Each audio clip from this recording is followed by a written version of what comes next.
இந்த promo explain பண்ணுறதுக்கு முன்னாடி ஒரு விஷயம், நேற்று ரியா எவிட் ஆனது ஒரு வித்தியாசமான நிகழ்வு.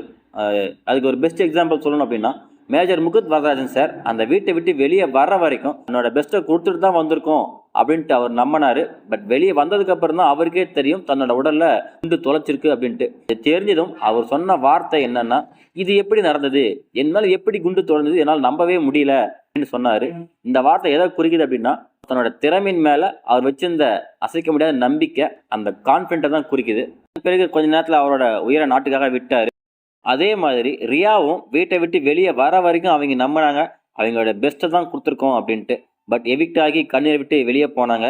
இதையே நான் ஹைலைட் பண்ணி பேசுகிறேன் அப்படின்ட்டா, இதை விட பெருசாக விளையாடாதவங்கன்னு சொல்கிறத விட விளையாடாதீங்க சும்மாவே இருக்கவங்க கூட இன்னும் உள்ளே இருக்காங்க அப்படிங்கும்போது இவங்க ஏன் வெளியே போகணும் அப்படிங்கிறது தான். அண்டு நான் ஏன் ரியாவோட அவரை கம்பேர் பண்ணி பேசுகிறேன்னு நீங்கள் நினைக்காதீங்க. இதன் மூலமாக அவரை பற்றி பேச எனக்கு ஒரு வாய்ப்பாக அமைஞ்சுதான் நான் இதை பார்க்குறேன். அண்ட் அவரை பற்றி பேச நான் பெருமையும் படுறேன். இது வரைக்கும் சேனலை சப்ஸ்கிரைப் பண்ணாமல் பார்க்குறீங்க, ஒரு சப்ஸ்கிரைப் மட்டும் பண்ணிடுங்க. அண்ட் வாங்க இப்போ வீடியோக்குள்ளே போகலாம்.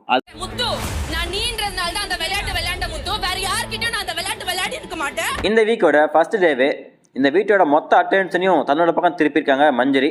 அது என்னன்னா, மஞ்சரி முத்துக்குமரன் கிட்ட விளையாட்டாக ஏதோ ஒரு கேம் ஆடிருக்காங்க. அது ஒரு இஷ்யூவாகவும் மாறி இருக்கு. அண்ட் அது ஒரு டாக்காகவும் இப்போ வந்திருக்கு.